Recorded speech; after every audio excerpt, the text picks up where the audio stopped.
बिस्मिल्लाहिर्रहमानिर्रहीम। आज का जो लेक्चर है ये एक तसलसल है, तीसरा लेक्चर है। दो के ऊपर हम बात पहले कर चुके। तो अभी खोल आंख जमी देख, फलक देख, फजा देख। ये मशरिक से निकलते हुए सूरज को जरा देख। ये अल्लामा इकबाल का इस्तारा है मशरिक का, और एक इशारा है कि जो दिन का आगाज है ये मशरिक से होता है। हम अहलियाने जो मशरिक हैं वो रहनुमाई के लिए हमेशा से अहले मगरब के मुंतज़िर नज़र आते हैं। और जब कभी कोई हम अपना ओरिजिनल काम करते हैं तो हमें उस पर यकीन कम, जब तक तस्दीक अहले मगरब से ना हो जाए। तो ये जो लेक्चर सीरीज़ है इसमें तीन मुख्तलिफ मौज़ूआत को, जिसकी पस मंज़र एक ही है, वो पैराडाइम शिफ्ट के ऊपर है। पैराडाइम, जो लोग साहब पहली दफ़ा शामिल हो रहे हैं उनके लिए मैं बता दूं कि पैराडाइम का जो लफ्ज़ है ये बुनियादी तौर पे एक अकीदे का लफ्ज़ रखता है कि हाँ, इंसानों का ये शेवा रहा है कि वो किसी न किसी पैराडाइम से मुंसलिक होके अपने आप को हिफाजती तहवील में, पनाह में, या अपने आप को उसकी मोहब्बत में या नफरत में गिरफ्तार पाते हैं। तो पैराडाइम को शिफ्ट करना एक बहुत बड़ा मरहला है, और बहुत सारी चीज़ें बिल्कुल मुख्तलिफ नज़र आती हैं। तो मैं उन हिसाब के लिए जो कि पहली दफ़ा शिरकत कर रहे हैं, आज के मौजू को थोड़ा सा मैं एक खुलासा सा बयान करूंगा, जो बातें हम पहले कर चुके। और अगर कोई उससे इंटरेस्टेड हो तो वो बज़्म फ़िक्र इकबाल की वेबसाइट के ऊपर वो चीज़ें अवेलेबल हैं, दो लेक्चर्स, जो डिटेल में उसे जानना चाहें। तो गुज़श्ता से पेवस्ता में अगर हम जाएं तो अभी तीन लेक्चर हो चुके हैं। दो लेक्चर्स पहले हो चुके जो रेड में यहाँ पे शो हुए, और तीसरा आज का है जो जिस मौजू पे हम आज बात करने जा रहे हैं।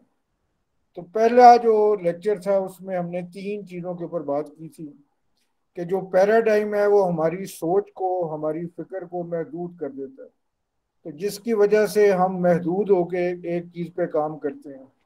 इसकी जो मिसाल मैंने दी थी वो ये थी कि जो एलोपैथिक डॉक्टर हैं उनकी सोच में ये चीज़, तरीका इलाज में ये शामिल हो जाती है कि जो भी बीमारियां फैल रही हैं वो जरासीमों से फैल रही हैं। तो उनके अकीदे में जो इलाज का तरीक़ाकार है उसमें जो जरासीम है उनका एक बहुत अहम रोल है। उनकी जो करेक्टिव मेडिसिन है या प्रिवेंटिव मेडिसिन है, उसका सारा जो महवर है वो जरासीमों के गिर्द घूमते हैं। जो हकीम है वो जिगर को, निज़ाम हजम को मानते हैं कि सारी चीज़ें उसके गिर्द घूमती हैं। और जो होम्योपैथिक वाले हैं वो ये मानते हैं कि तमाम बीमारियां मुदाफ़ाती निज़ाम के कमज़ोरी की वजह से पैदा होती हैं। तो जो किसी पैराडाइम में एक दफ़ा गिरफ्तार हो जाता है वो सारी उम्र उसी के मुताबिक बसर कर देता है। तो एक ही शख्स कई किस्म की चीज़ों में गिरफ्तार होता है। कभी हसद में गिरफ्तार होता है, कभी नफरत में गिरफ्तार होता है। तो बहुत सी जो उसकी चीज़ें महदूद हो जाती हैं कि आपने एक अकीदे को अपना लिया है तो लाशऊरी तौर पे हमारा जो दिमाग है वो हमें उतने ही वसाइल फराहम करता है जो उस पैराडाइम को दरकार होती है।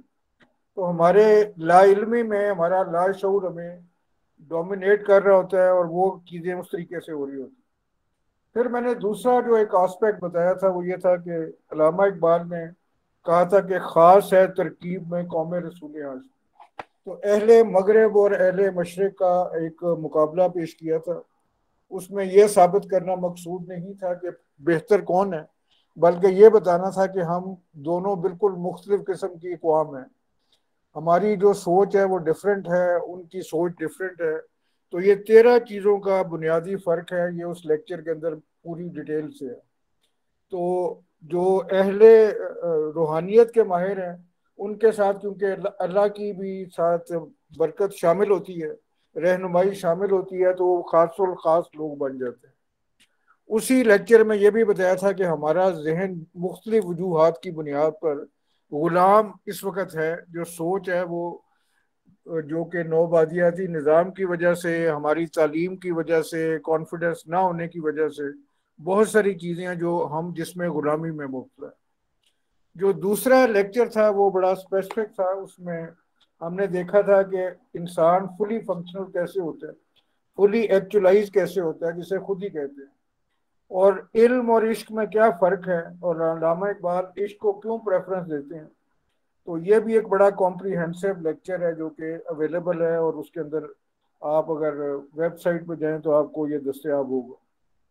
तो ये दो लेक्चर्स करने के बाद आज हुआ जो तीसरा लेक्चर है कि ये इत्तेहाद क्या चीज़ है, क्या इसका तल्लुक पैराडाइम के साथ है, ये जो अतात की बात होती है इससे क्या मुराद है, और अफाकियत हम किसे कहते हैं, ये क्या चीज़ है और हमें इससे क्यों समझना ज़रूरी है। तो ये तीन मौज़ूआत आज ज़ेरे बहस आएंगे, और जो पहले दो लेक्चर्स हैं वो रिकॉर्डिंग वीडियो उसकी अवेलेबल है, तो जो उसमें इंटरेस्टेड हो तो वो जाके देख सकते हैं। तो अल्लामा इकबाल का जो पैराडाइम का कॉन्सेप्ट है वो बड़ा सिंपल है। वो ये है कि अल्लाह ताला कहता है कि जो अल्लाह ताला की मुतय्यन करदा हदूद है उसे अबूर नहीं करना, और अज खुद अपने आप को किसी अकीदे में आपने गिरफ्तार नहीं होने देना, महदूद नहीं करना। तो उनका एक मशहूर शेर है कि जहान है तेरे लिए, तू नहीं जहां के लिए। तो कायनात में ये जितनी चीज़ें अवेलेबल हैं ये सारी की सारी हम इंसानों के लिए बनाई गई हैं। हो ये रहा है कि हम अपने ही गुलामों में अपनी अकल के जेरे नगी हो जाते हैं, अपने जिस्म के ताबे हो जाते हैं, अपने जज्बात हम पे हावी हो जाते हैं। तो जब हम पे जिस्म हम पे हावी हो जाता है तो हम काहिल और सुस्त हो जाते हैं। जब हमारे पे अकल हावी हो जाती है तो हम मुतकब्बर हो जाते हैं। जब हमारे जज्बात हम पे हावी हो जाते हैं तो हम जज्बाती हो जाते हैं। इन तीनों सूरतों में हमारी जो कारकर्दगी है, जो हमारा कंट्रोल है, जब्त है, वो मुतासर होता है। तो अल्लामा इकबाल का पूरा कॉन्सेप्ट यह है कि आपने अपने ऊपर उन हदूद को जो अल्लाह ताला ने और उसके रसूल पाक सल्लल्लाहु अलैहि वसल्लम ने हम पे वाजे किए हैं, उन्हें आपने अबूर नहीं करना। हदूद को अबूर किसी सूरत नहीं करना, लेकिन उन्हीं हदूद में रहते हुए आपने आपको महदूद नहीं होने देना। अगर आप ये दो काम कर लेंगे तो आप पूरा जहान आपके लिए अवेलेबल हो जाएगा। तो इसको हम अभी थोड़ी सी मजीद वजाहत इसकी देखते हैं कि इससे क्या मुराद है, और हमें एक्शन प्लान पता होना चाहिए। खाली बातचीत तो अक्सर तशरीह मिल जाती है, लेकिन हमने करना क्या है और हम कहाँ पे गलती करके महदूद हो जाते हैं। तो आपके लेफ्ट में एक सेंटर में चीज़ लिखी है जिसे सोर्स कहते हैं, और बहुत सारी चीज़ें हैं जो कि रिसोर्स है। तो एक सर चश्मा है जिसे सोर्स कहते हैं, और रिसोर्स जो है वो चश्मा है।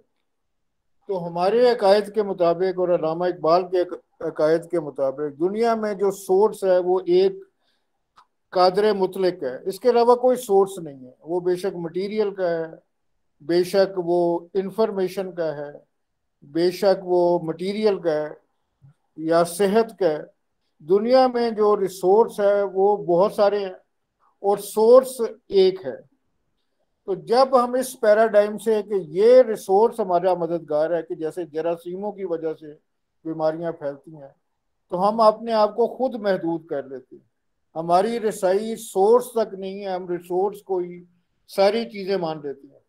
तो जिसके नतीजे में दो गुना सरदर्द होते हैं। एक, जब आप रिसोर्स को सोर्स का दर्जा दे देंगे तो यकीनी तौर पे शिर्क वाक़या हो जाएगा। तो शिर्क हमेशा उधर वाक़या होता है जब आप किसी को वो अल्लाह ताला का स्टेटस दे देते हैं। तो हमारे अकायद के मुताबिक दुनिया में सिर्फ एक सोर्स है, वाहिद सोर्स है, वो कादर मुतलक है। वो अपनी निशानियां बेशक वही के ज़रिए भिजवाई गई हैं, पैगम्बरों ने हमें बात पहुंचाई है, या हमारी अपने मुशाहिदे में कोई चीज़ आती। तो हर चीज़ का सोर्स एक है। तो यहाँ पे हमें ख्याल ये करना है कि जब हम रिसोर्स को सोर्स मान लेते हैं तो बहुत बड़ा शिर्क वाक़या हो जाता है, और हमारी रसाई सोर्स तक नहीं रहती। तो अल्लामा इकबाल का ये कहना है कि आपने हर चीज़ जो है वो सोर्स से आपने ड्रॉ करनी है। रास्ते में सबब भी आएंगे, असबाब भी आएंगे, वामिल भी आएंगे, मुहरकात भी होंगे, वजूहात भी होंगे, लेकिन जो एक्चुअल सोर्स किसी भी चीज का है वो सिर्फ एक है। अगर हम दाईं जानब देखें तो हमें तीन लफ्ज नजर आते हैं। एक लफ्ज है जिसे हक कहते हैं, एक है जिसे सच कहते हैं, और एक लफ्ज है जिसे सही कहते हैं। तो दुनिया में सिर्फ एक हक है हमारे कायद के मुताबिक। हक दो नहीं हो सकते, इसलिए दो मज़ाहिब आपस में बराबर नहीं हो सकते। हक एक है, लेकिन सच कई हो सकते हैं, सही भी बहुत सारी चीजें हो जाती हैं। तो जब हम किसी अपने सही को हक का दर्जा दे देते हैं तो वहां पे तफरका शुरू हो जाता है। हर बंदा अगर अपने सही को सच मान लेगा या हक मान लेगा तो वहां से फसाद शुरू हो जाएगा। अभी आप देखें कि एक गाड़ी के बंदा पीछे खड़ा है, एक उसके दाईं जानब खड़ा है और एक सामने खड़ा है। तो तीनों लोग बंदों को जो चीज नजर आ रही होगी वो अपनी अपनी जगह से अपने अपने हिसाब से ठीक होंगी, वो सही कह रहे होंगे। लेकिन उनका सही का ये मतलब नहीं है कि जो पूरी कार है वो उसके मुतालिक बात कर रहे हैं। तो जब किसी को ये नहीं मालूम होता कि दूसरे का सही वो किसे सही कह रहा है, हक को नहीं कह रहा है बल्कि ना सच को कह रहा है बल्कि अपनी जगह से खड़े हुए जो उसे नजर आ रहा है, तो वो सही चीज होती है। तो सारे मसाइल सारे तफरकाबाजी यहाँ से शुरू होती है कि हम अपने सही को हक का दर्जा दे देते हैं। तो हक और सच में जो फर्क है, अगर कार का पूरा व्यू किसी के पास है तो वो कार के हवाले से वो सच बोल रहा है कि कार ऐसी होती है। लेकिन कार के मटेरियल की हकीकत क्या है कि वो इलेक्ट्रॉन से बना है, वो क्वांटम मैकेनिक्स से बना है या किसी और से मटेरियल बना हुआ है। तो वो हक जो है, क्योंकि हक के अंदर हमेशा गायब के ऊपर हमारा ईमान है, तो हम मुकम्मल हक को मानते तो हैं लेकिन समझ और जान नहीं सकते क्योंकि उसमें गैब का एलिमेंट होता है। तो ये दुनिया में जितने मसाइल हैं वो ये हैं कि हम एक जज्बाती लोग हैं, अपने ऊपर हमारा कंट्रोल नहीं है। वो सेकंड लेक्चर में ये आपको पूरी चीज़ें मिल जाएंगी। लेकिन इशू इसमें ये आता है कि हम अपने आप को अपने सही को सच मान लेते हैं और उसे हक भी मान लेते हैं। तो ये एक छोटी सी करेक्शन है जो अल्लामा इकबाल ने हमें बताई हुई है कि हमेशा आपने जब भी कोई बात हक की करनी है तो आपका जो रेफरेंस है, जो फ्रेम ऑफ रेफरेंस जिसे कहते हैं, वो हमेशा हक होना चाहिए। तो अभी आप देखें कि ये अगर आपका रेफरेंस दुरुस्त ना हो तो एक शख्स की जो उम्र है वो, अगर आप उसकी डेट ऑफ बर्थ को रेफरेंस मानेंगे तो उसकी उम्र बढ़ रही होगी, लेकिन उसकी मुमकिन डेट ऑफ डेथ से अगर आप उसे तस्वर करेंगे तो उसकी उम्र कम हो रही होगी। तो क्या ये दोनों लोग सही बात नहीं कर रहे क्योंकि उनके रेफरेंस फर्क है। तो ये जो छोटा सा जो तोसी है अपनी सोच में, अपने पैराडाइम में, कि आप बात सही कर रहे हैं, सच कर रहे हैं या हक कर रहे हैं, तो ये बहुत सारे मसाइल जो है ना इसकी वजह से हमें दरपेश है। और इसी चीज़ की वजाहत अल्लामा इकबाल ने इस तरह की कि ये एक एक सजदा जिसे तू गिरा समझता है, हजार सजदे से देता है आदमी को निजात। कि अगर आपका रेफरेंस दुरुस्त हो जाए, हक से आप ऑपरेट करें, आप सजदे से मुराद है कि आपने मान लिया है, दिल से भी मान लिया है। जो ईमान होता है ये मान लेने को कहते हैं कि आपने दिल से भी मान लिया है, आपने दिमाग से भी मान लिया है, जुबान से भी इकरार कर लिया है, आपने हर लिहाज से ये तस्लीम कर लिया है। अभी इस तस्लीम, इस मान लेने के बाद आप जो सोच रखेंगे, जो जहन रखेंगे, वो इस हद से बाहर नहीं निकलेगी क्योंकि आपने अल्लाह पे ईमान ले आए हैं आप। तो इस चीज को कि ये एक सजदा जिसे तू कुरान समझता है, हजार सजदे से देता है आदमी को निजात। कि आपको निजात मिल जाती है जितने भी आपके तफरकात हैं, जिस गम में, जिस आप बेचैनी में, जिस मोहब्बत में और चीज़ों की आप गिरफ्तार होते हैं, तो आप अपनी ज़ात के असीर नहीं रहते। आप अपने दिमाग पे, अपने दिल पे, अपने जज्बात पे काबू पा सकते हैं। तो ये वो एक अल्लामा इकबाल का करेक्ट पैराडाइम है जो उन्होंने किया है। लेकिन जब वो शायरी करते हैं उन्होंने बहुत से मौक़ों पर सही बातें भी की हैं, सच बातें भी की हैं, लेकिन जब ईमान की बात आई है तो उन्होंने हमेशा हक की बात की। उसके बाद एक लफ्ज़ है इताअत का। इताअत ये होती है कि आप अपने जज्बात को, अपने पैराडाइम को, अपने फिक्र को, अपने जिस्म को, अपने नफ्स पे मुकम्मल अबूर हासिल करें, पहले उसे कंट्रोल करें।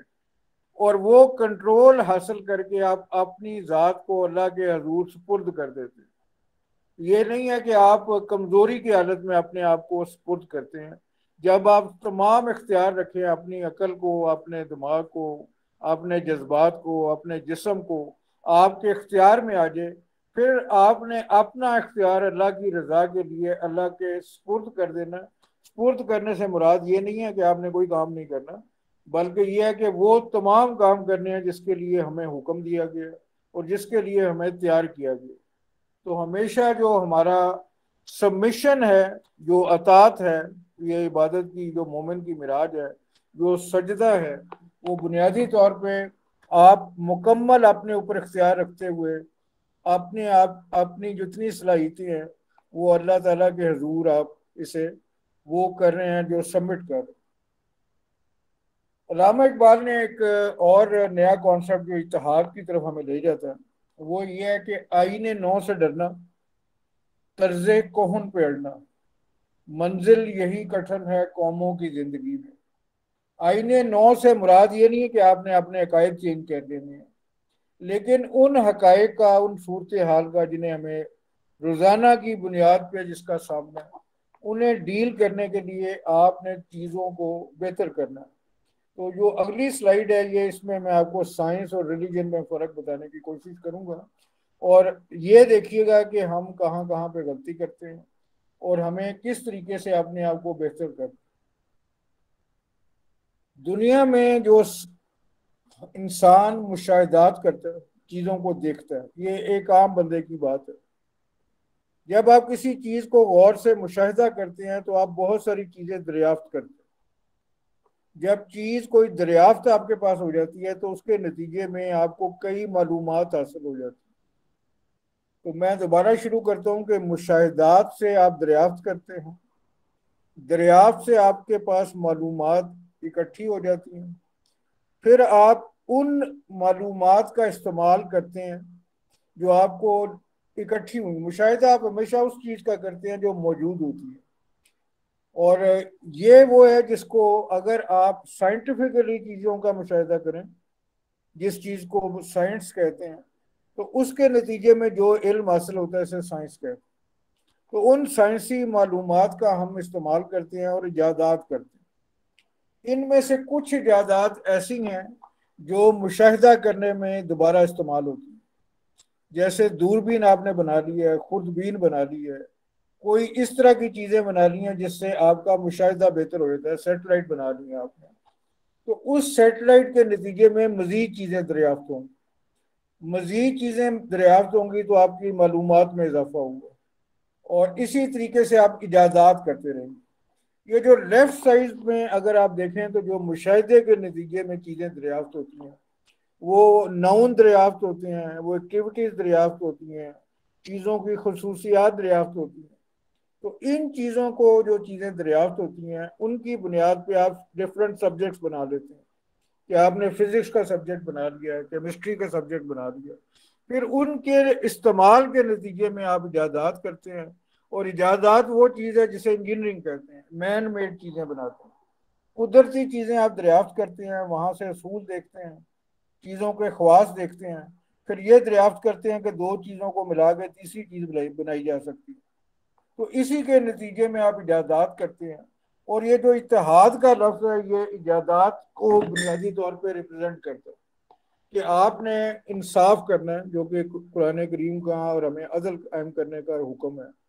तो क्या अदल कायम करने के लिए हमें आर्टिफिशियल इंटेलिजेंस का इस्तेमाल करना चाहिए?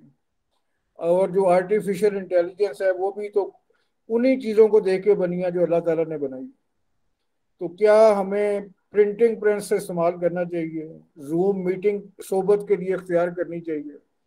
तो बहुत सारी चीज़ें हैं जो कि हम हमेशा ये समझते हैं कि जो इत्तेहाद की बात की तो हमारे अकायद मुतासर हो जाए, लेकिन वो चीज़ें जो कि उस उन्हीं अहकामात की तामील के लिए जो हमें चाहिए, और जो आजकल की जो साइंस है वो हमें अगर उसका सलूशन प्रोवाइड कर रही है, तो वो यकीनी तौर पे हम वही काम करना चाहते हैं जिसका हमें हुक्म है। हम हुक्म अदूली की तरफ नहीं जा रहे, बल्कि तामील की तरफ जा रहे हैं। तो इस तरह से बहुत सारी चीज़ें जो कि हमें इत्तेहाद के सूरत में करनी चाहिए, ताकि लोगों की ज़िंदगी बेहतर हो जाए, हमारी अपनी इस्लाह मुमकिन हो जाए और लोगों की फलाह के लिए हम काम कर सकें। तो ये सारी चीज़ें जो हैं वो इत्तेहाद के ज़िम्मे में आती हैं। और इसी चीज़ को अल्लामा इकबाल ने बड़ी वजाहत से हमें ये बयान किया हुआ है कि जो रवायती तरीके से जिस तरह इस्लाम को देखते हैं और जो इकबाल के व्यूज़ हैं, उनका बड़ा फ़र्क है। अल्लामा इकबाल इस्लाम को एक डायनामिक रिलीजन से तरह से देखते हैं कि वो हर सूरत हाल का सामना करने के लिए उसमें वो चीज़ें मौजूद हैं जो कि हमें हासिल होनी चाहिए। लेकिन जो रवायती मजहब की तशरीह की जाती है, वो टोटल तकलीद की तरफ हम जाते हैं। तो अभी ये जो इत्तेहाद है, ये बिल्कुल हरगिज हमें माइल नहीं करता कि आपने मजहब से बेजारी या दूरी इख्तियार करनी, बल्कि उन्हीं मामलात को ज़्यादा समझने के लिए मौजूदा हालात में और आने वाले वक्त के लिए अपने आप को तैयार करना, तो वो डायनेमिक है। यहाँ पे हमारा जो अल्लामा इकबाल का कहना यह है कि मुसलमानों को लीड रोल करना है, लिया जाएगा काम पीछे दुनिया की इमामत का। हम फॉलो करना चाहते हैं वही प्रोसीजर जो कि हमें रवायती तौर पर समझाए गए हैं। यहाँ पे जो ओरिएंटेशन है अल्लामा इकबाल की, वो आउटवर्ड है, लेकिन ये जो दूसरी जानिब है वो हम देखते हैं कि वो इनवर्ड है। यहाँ पे है कि हम चीज़ों को, साइंस को और आर्ट को लदा ना जाने, उनमें तफरीक ना करें, बल्कि हर वो चीज़ जो काम इलाही के पाबंद है उसको इख्तियार करें। इसी तरीके से हमारी जो स्कोप है वो एक्सप्लोरेटरी है, अप्रोच जो है वो बड़ी एकोमोडेटिव है। हम नई सिचुएशन, नई सूरत हाल को एकोमोडेट कर सकते हैं बड़ी इजीली। यहाँ पे जितनी भी हमारी इंटरप्रिटेशन है वो सारी प्रिंसिपल बेस्ड है। वहाँ पे पर्सनैलिटी बेस हमें ज़्यादा नजर आती है। यहाँ पे जो फोकस है वो फ्यूचर है, आने वाली नस्लें हैं। और यहाँ पे ज़्यादातर चीज़ें हम पास से हवाले ले रहे होते हैं। जो डिफ्रेंशिएशन है वो मल्टीपल किस्म की है अलूम के दरमियान, कुछ सही हैं, कुछ सच हैं और कुछ हक हैं। लेकिन जो बहुत मजहबी तबकात हैं वो प्योरली सिर्फ हक से आगे नहीं जाना चाहते। हालांकि हमने देखा कि कार को आप दाएं से देखेंगे तो हमें मुख्तलिफ नजर आएगा। उसके बाद जो उधर का पैराडाइम है वो कई पैराडाइम है। जैसे भी हमारा एक पैराडाइम नेशनल बना हुआ है कि हर चीज़ में गुजारा करना है, तो हमारा हर एक्शन जो है ना वो गुजारा माइंडसेट के साथ काम कर रहा है। तो इसी तरीके से नॉलेज को कहते हैं कि आप नई डोमेन में ले जा सकते हैं और होलसम तौर पे देखते हैं, लेकिन वहाँ पे सिर्फ आखिरत में ज़ात की ज़्यादा कदर की जाती है।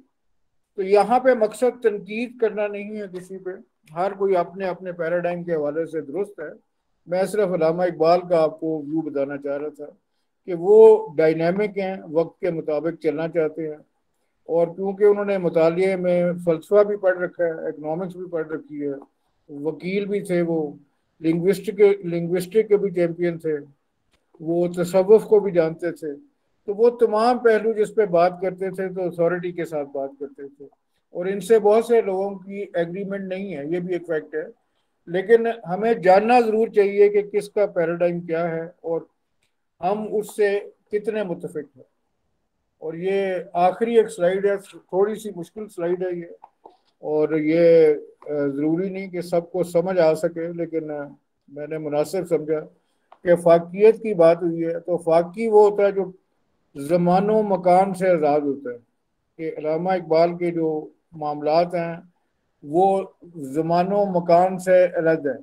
तो टाइम के दो शोबे हैं, एक है जो ड्यूरेशन कहते हैं, जिसे उम्र जैसे कहते हैं, और एक है जो कि लम्हा मौजूद है।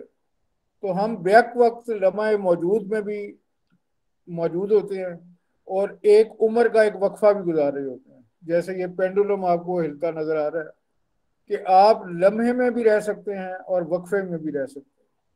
तो लम्हे मौजूद में अगर आप रहें तो आपका वो वक्त जो है वो बरकत वाला होता है। बरकत से मुराद यह है कि आप मुकम्मल तौर पर जुड़े हुए हैं उसके साथ। और बरकत का हमारे पास ये है कि जब मिराज हुई के सबक मिला मिराज मुस्तफ़ा से मुझे कि आलम बशरियत की जद में है गर्मी। तो जब आप वक्त के साथ लम्हे में अपने आप को मुनहमिक कर लेते हैं, उसमें इन्वॉल्व हो जाते हैं, तो आपके वक्त में वो बरकत अता हो जाती है जो कि मिराज में हो गई थी, कि आपका टाइम आपके इख्तियार में आ जाता है। तो इसके लिए दरूद पाक पढ़ना साबित है कुरान करीम से कि अल्लाह और उसके फरिश्ते दरूद भेजते हैं। तो ये वो दरूद है जो कि एक वाहिद अमल है जिसमें अल्लाह ताला ने इंसानों को इजाज़त दी है कि आप भी वो काम कर लें जो कि अल्लाह और उसके फरिश्ते करते हैं। तो ये जो आपके पास ये कनेक्शन है, इससे आपके वक्त में वो बरकत नसीब हो जाती है कि आप वो काम कर सकते हैं जो रूटीन में आपके लिए करने नामुमकिन होते हैं। और हमें कलाम इकबाल में और इकबाल के कलाम में जो डेप्थ या वसअत नज़र आती है, वो मरहून मिन्नत है कि उन्होंने बहुत सारा दुरूद शरीफ अपनी ज़िंदगी में पढ़ा। तो उससे अगर हम इस्तेफादा हासिल करना चाहें तो वो यकीनी तौर पर कर सकते हैं। तो आज ये मुख्तसर सा लेक्चर था और इसमें सिर्फ इतना बताना मकसूद था कि चीज़ों के बहुत से पहलू हैं और उन पहलुओं से चीज़ों को देखा जा सकता है।